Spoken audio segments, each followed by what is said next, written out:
ये मिर्जा राजा जयसिंह के दरबारी में सबसे फेमस बिहारी बहुत फेमस है भाई। बिहारी के बारे में ये रीतिकाल के कवि हैं, इन पे जितनी चर्चा करें उतनी ही कम है।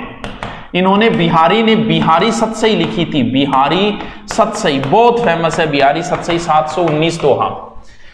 तो बिहारी थोड़े रोमांटिक टाइप के कवि थे। बिहारी ने जो कविताएं लिखी बड़ा आनंद आता है बिहारी को पढ़ने। चौबे थे, ये ग्वालियर में इनका जन्म हुआ था 1603 ईस्वी के।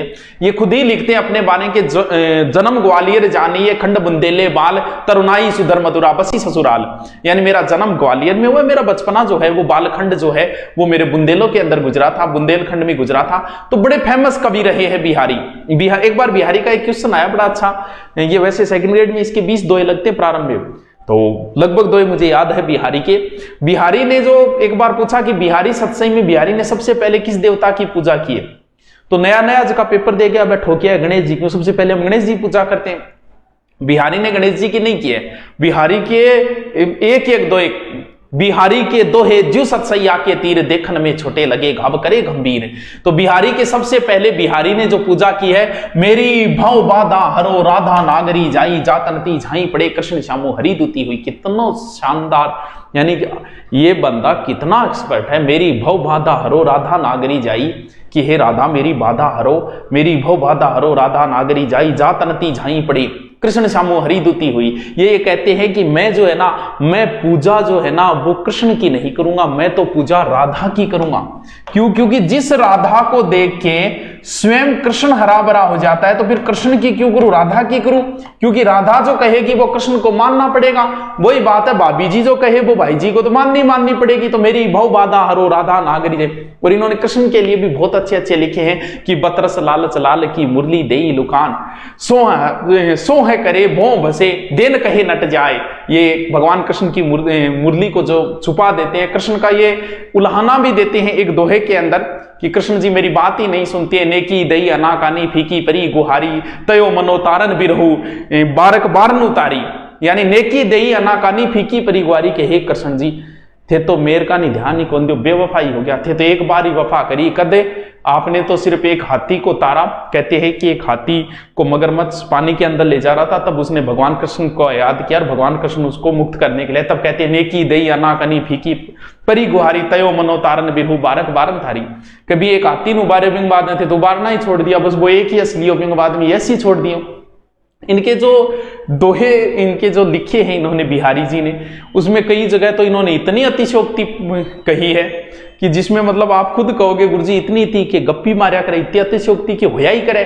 इति आवत चली जात, इस दोहे का अर्थ बताऊंगा आपको कि इति आवत चली जात, चली 6-7 एक हाथ, चढ़ी हिंडोरा सी रहे लगी उसासनु सांप। यानी कहकर नायिका जो है अपने प्रेमी की याद में इतनी पतली हो गई बेचारी का, इत आवती चली उत जावती 6-7 हाथ का, जे सांस मान ले तो 6-7 हाथ गल उठ जा, जे सांस छोड़े 6-7 हाथ आगा जे, यानी हिंडोसी लेन लाग रही है। मतलब अतिशयोक्ति तो एक रहे बिहारी जी, पर इतनी ज्यादा भी अतिशयोक्ति थोड़ी हो एक रहा कोई में। तो बिहारी ने बिहारी के कुछ बड़े कहत, इसमें बिहारी ने कैसे प्रयोग किया इस चीज को देखो। कहत नटत रिझत खिलत मिलत लजियात। देखो बिहारी का दोहे थारी सौगन मेरा को नहीं है, त्या ना सोचियो गुरुजी शायरा मार ला रहे। बिहारी के दोहे जो मैं कहत नटत रिजत खिलत मिलत लजियात, भरे बोन करत नैन हो सब बात। यानी बिहारी कहता है कि सभा हो रही थी, सभा में नायक और नायिका दोनों आ गई। कहत नटत रिजत खिलत मिलत लजियात, यानी वहां नायक नायिका आपस में आंखों बात करना, नैनो भरे करत नैन हो सब बात। यानी अट्ठे चकिए बात चकाए आंखों करन लाग रहे दोनों नायक और नायिका। यानी क्लास में गुरुजी खड़े है तो नायक नायिका बात आंखों करे। दृग उर्जत टूटत कुटुंब, इसमें भी बड़ा अच्छा उसने हो सकता है प्रेम खुद किया होगा तभी समझे होंगे इतना वरना कौन सोचता है कि दृग उर्जत टूटत कुटुंब जुरत चतुर चित प्रीति।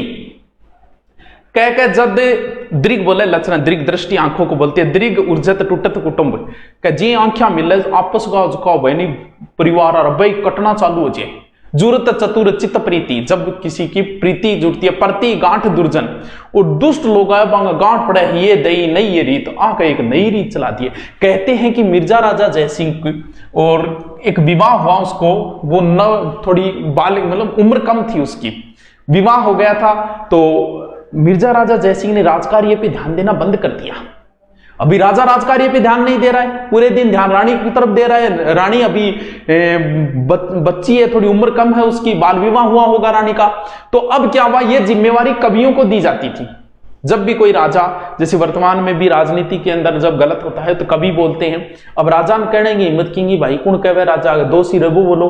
तो आ जिम्मेवारी सुनपी बिहारी का बिहारी जी थे, मिर्जा राजा ने समझाओ नहीं किए। तब मिर्जा राजा ने एक दोहा लिखे भेजा था बिहारी को कि नहीं मधुप नहीं पराग नहीं विकास ही काल, अली कली स्यू बंदे आगे कौन हवाल है।